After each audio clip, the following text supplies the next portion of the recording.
अच्छा, here you can see that this is a blood capillary and body tissues, ठीक है. So oxygen can be transported in the form of in dissolved form from plasma to the body tissues. Then oxygen can also be delivered from oxyhemoglobin, जिसमें जो efficient process भी है, इससे भी oxygen transport होगी. जब ऑक्सीजन बॉडी सेल्स को मिलेगी तो इन रिस्पॉन्स कार्बन डाइऑक्साइड की फॉर्मेशन होती है. So carbon dioxide can be transported by these 4 means. First क्या है, carbon dioxide can be transported in dissolved form and is given to the plasma. Second, carbon dioxide will react in the plasma with water and form the carbonic acid, and it is a slow process. Carbonic acid will dissociate to form the bicarbonate ion. Third, carbon dioxide will get diffused into the RBC. In RBC it reacts with the water in the presence of carbonic anhydrase and dissociate into bicarbonate and hydrogen ion. So both of these are bicarbonate, so it means the one way is bicarbonate ion. So it can be slow or it can be fast depending upon the occurrence of the reaction, ठीक है. Then last is the transport of carbon dioxide with hemoglobin to form aminohemoglobin, and definitely it occurs when carbon dioxide pressure is more than the oxygen pressure in RBC, ठीक. So now it's transport of oxygen. So first transport of oxygen occurs by hemoglobin and next in dissolved form. If it is occurring with hemoglobin, then it is called as oxyhemoglobin, and it is the most efficient process as it occurs in 97% concentration, ठीक है. While in dissolved form only 3% of oxygen is transported. Now अगर आप देखें तो oxyhemoglobin की formation it is a chemical process, while अगर आप dissolved form में देखें तो this is the physical transport, ठीक है. इसमें कोई रिएक्शन नहीं हो रहा होता, जबकि वहाँ पे वो आयरन के साथ रिएक्ट करके ऑक्सीहीमोग्लोबिन बनाता है, ठीक. अब ऑक्सीहीमोग्लोबिन के साथ जब आप ट्रांसपोर्ट की बात करेंगे बेटा, तो haemoglobin reacts with the 4 oxygen molecule. क्यों 4 के साथ रिएक्ट करता है? क्योंकि आपको पता है हीमोग्लोबिन के अंदर 4 चेन्स होती हैं प्रोटीन की, और हर चेन के अंदर 4 आयरन होते हैं. तो जब 4 आयरन है तो हर आयरन के साथ एक ऑक्सीजन रिएक्ट कर सकता है. सो अब 4 आयरन है तो 4 आयरन के साथ 4 ऑक्सीजन मॉलिक्यूल्स भी रिएक्ट करेंगे, ठीक है. सो 4O2 can bind with 1 molecule of hemoglobin and forms the oxyhemoglobin when the partial pressure of oxygen is higher, and definitely it will be higher in alveolus. So हम ये कह सकते हैं कि this reaction occurs in the alveolus, ठीक है, जहाँ हमारा deoxygenated blood oxygenated में convert होता है, and this process occurs in the presence of carbonic anhydrase. But आपने ये याद रखना है कि oxyhemoglobin की formation alveolus में नहीं हो रही है, बल्कि alveolus के गिर्द blood capillary में मौजूद RBC के अंदर हो रही है, ठीक है. देन हमारे पास एक इंपॉर्टेंट टर्म है oxygen carrying capacity. It is the affinity to bind with oxygen. If hemoglobin is binding with this oxygen, it means that oxygen carrying capacity of hemoglobin is 4 oxygen molecules, ठीक है, या hemoglobin 4 oxygen molecule के साथ bind करता है. अब it is directly proportional to the partial pressure of oxygen. जितना आपका ऑक्सीजन प्रेशर ज्यादा होगा उतना ऑक्सीजन कैरिंग कैपेसिटी भी ज्यादा होगी, ठीक. अब उसके बाद बेटा देखें कि हमारे पास अगर 1 ग्राम हीमोग्लोबिन है तो वो रिएक्ट करता है 1.3 ml ऑफ ऑक्सीजन. इसको हाईलाइट करके अपने पास नोट करिएगा. अच्छा, अब 100 ml ब्लड के अंदर आपके पास जो हीमोग्लोबिन होता है वो 15 ग्राम होता है यूजुअली मेल के अंदर, ठीक है. सो अगर ऐसे होगा तो आपने ये देखना है कि 100 ml में कितनी ऑक्सीजन होगी. जब 1 ग्राम Hb रिएक्ट कर रहे हैं 1.34 के साथ तो 15 ग्राम Hb रिएक्ट करेगा जब, तो 15 इंटू 1.34 तो आपके पास आ जाएगी 20.1 ml ऑक्सीजन, ठीक है. यानी आपके 100 ml ब्लड के अंदर 15 ग्राम Hb है और 15 ग्राम Hb जो है वो बाइंड कर रहा है 20.1 ml ऑक्सीजन के साथ. But in case of female it can B 13 gram Hb.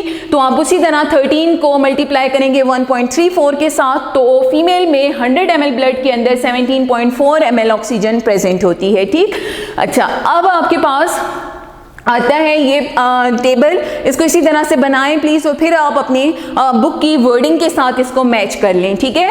कहते हैं कि जब आपके पास ऑक्सीजन की कंसंट्रेशन इंक्रीज होगी, यानी पार्शियल प्रेशर ऑफ ऑक्सीजन ज्यादा होगा, तो ब्लड में ऑक्सीजन की सैचुरेशन ज्यादा होगी और आपका ब्लड जो है वो उतना ज्यादा ऑक्सीजन को कैरी करेगा, ठीक है. सो बेटा हम आर्टरी की बात करते हैं. फॉर्म आपके पास है ऑक्सी हीमोग्लोबिन। आर्टरी है, आर्टरी में अगर आपका पार्शियल प्रेशर ऑफ ऑक्सीजन 100 है, 100% सेचुरेशन है, यानी 20 ml ऑक्सीजन जो है वो इस पे बाइंडेड है, ठीक है। लेकिन अगर partial pressure of oxygen drop हो जाता है 95 तक, तो आपके पास सेचुरेशन डिक्रीज हो जाएगी 97 तक, ठीक है। और अगर सेचुरेशन डिक्रीज हो रही है तो it means amount of oxygen in blood भी डिक्रीज हो रही है, it is decreases up to 19.4 ml, ठीक है। इट मींस कि अगर आप सी लेवल के ऊपर हैं तो you have higher partial pressure, लेकिन अगर आप सी लेवल से थोड़ा सा भी ऊंचा होते हैं, even your own height accounts for height from sea level, ठीक है, तो आपका जो पार्शियल प्रेशर ऑफ ऑक्सीजन है वो डिक्रीज हो जाएगा और उस तरह आपकी amount of oxygen in blood भी डिक्रीज हो जाएगी। फिर अब वेन में जब हम आएंगे तो 40 आपकी पार्शियल प्रेशर हो जाएगा, 75% सेचुरेशन होगी और अमाउंट ऑफ ऑक्सीजन 14.4 ml होगी। अब यहाँ पे आप देखें तो आपने याद रखना है कि 19.4 से 14.4 क्यों हुई है, क्योंकि आर्टरी से ब्लड डिलीवर होता है जब ऑक्सीजन मिलती है, तो इट मींस कि यहाँ पे जो ऑक्सीजन रिलीज हो रही है वो कितनी ऑक्सीजन है, 5 ml। तो 5 ml ऑक्सीजन आपके टिश्यूज को ट्रांसफर हो रही है, तो इसीलिए आपके वेन में जो अमाउंट ऑफ ऑक्सीजन होगी वो डिक्रीज हो जाएगी, ठीक है। Then near to the vena cava ये प्रेशर और कम हो जाता है, 18 तक पहुंच जाता है, the blood is getting more deoxygenated, so saturation 20% और अमाउंट ऑफ ऑक्सीजन बहुत कम हो जाएगी as amount of carbon dioxide is getting increase, ठीक है। सो ये हमारे पास होगी transport of carbon dioxide in oxyhaemoglobin. अगर हम डिजोल्व फॉर्म में देखें तो डिजोल्व फॉर्म में जो ट्रांसपोर्ट होती है वो भी आपके पास 3% होती है, ठीक है, बट फिजिकल प्रोसेस है लेस होती है। जैसे हमने यहाँ पे कहा था कि oxygen can be present in the dissolve form in blood plasma, so it can be transported to the body tissues, ठीक है। अब अगर आपका 100% ब्लड में मतलब पार्शियल प्रेशर है, 100% सेचुरेशन है, तो जो अमाउंट ऑफ ऑक्सीजन होगी वो 0.3 ml और 3% होगी। अगर ये डिक्रीज हो जाता है partial pressure 95 millimetre of mercury पे, तो सेचुरेशन 97 पे चली जाएगी और आपके पास अमाउंट ऑफ ऑक्सीजन भी डिक्रीज होके 0.29 आ जाएगी, ठीक है। लेकिन अगर आप वेन की तरफ आए तो वेन में 75 सेचुरेशन होगी, 40 मिलीमीटर ऑफ मर्करी प्रेशर हो जाता है और जो ऑक्सीजन की अमाउंट है वो 0.12 हो जाती है। तो यहाँ से जो हमारे बॉडी टिश्यूज को ट्रांसफर हो रही है वो अबाउट 0.17 ml ऑफ ऑक्सीजन ये ट्रांसपोर्ट हो जाएगी बॉडी के टिश्यूज को, ठीक है। So this is the transport of oxygen which wholly solely depends upon the partial pressure of oxygen. जितना पार्शियल प्रेशर इंक्रीज होगा उतनी सेचुरेशन इंक्रीज होगी, उतना आपके पास जो है वो amount of oxygen in blood increase होगी, और जितना ये डिक्रीज होता जाता है सेचुरेशन कम होती जाती है और उतनी ही अमाउंट इन ब्लड भी डिक्रीज होती जाती है, ठीक। सो लास्ट हमारे पास आते हैं इसके फैक्टर्स।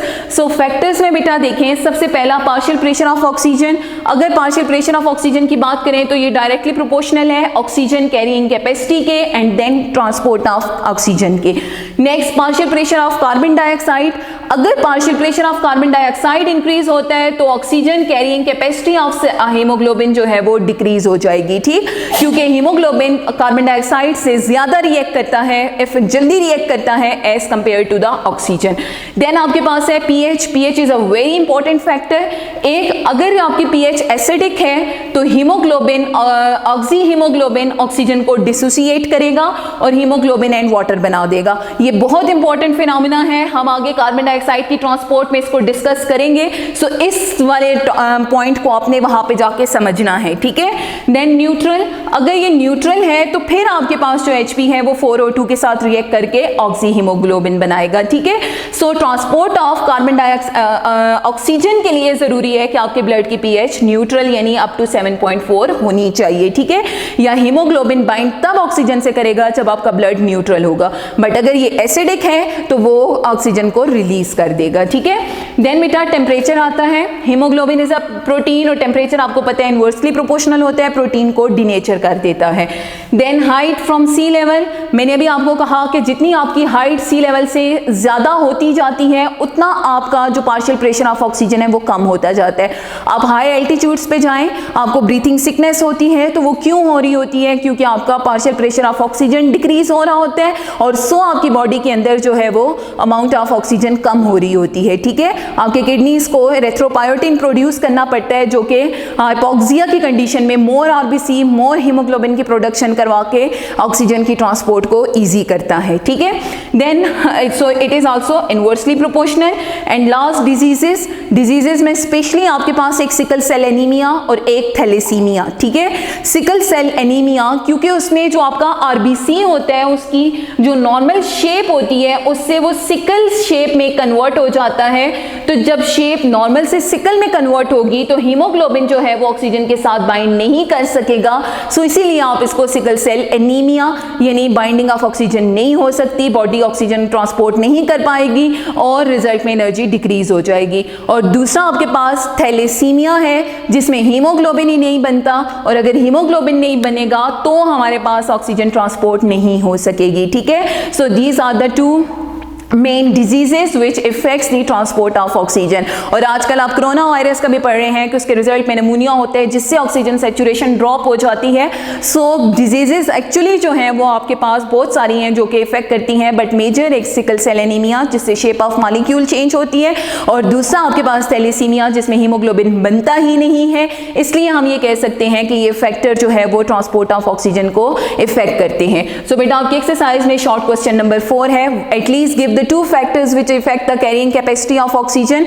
so आपने इनमें से कोई से भी 2 factors पेपर में लिखे हैं, बट अगर पॉसिबल है तो ये सारे फैक्टर्स आप मेंशन करें और डिटेल के साथ मेंशन करने हैं, मतलब एक्सप्लेनेशन के साथ मेंशन करिएगा, ठीक है। और एमसीक्यू नंबर 9 एंड 10 है। 9 में ये है कि 100 ml ब्लड के अंदर कितनी ऑक्सीजन होती है, सो आपने याद रखना है इट इज 20 ml। और 10 ये है कि कौन सा फैक्टर है जो कि ट्रांसपोर्ट ऑफ ऑक्सीजन को इफेक्ट नहीं करता, तो उसमें एक पीएच है मेरे ख्याल से, एक पार्शियल प्रेशर ऑफ ऑक्सीजन है, कार्बन डाइऑक्साइड है, हाइट फ्रॉम सी लेवल है, और एक क्वांटिटी ऑफ ब्लड है। तो आप देखें बाकी सब इफेक्ट कर रहे हैं बट क्वांटिटी ऑफ ब्लड नहीं करता। अगर यहाँ पे 100 ml की बजाय 50 ml ब्लड भी होगा तो ट्रांसपोर्ट ऑफ ऑक्सीजन प्रॉपरली ही होगी, ठीक है। सो इस तरह हमारे पास क्वांटिटी ऑफ ब्लड एक ऐसा फैक्टर है जो कि ट्रांसपोर्ट ऑफ ऑक्सीजन को इफेक्ट नहीं करेगा, ठीक। इस सारे को अपने पास नोट करिएगा। अल्लाह हाफिज।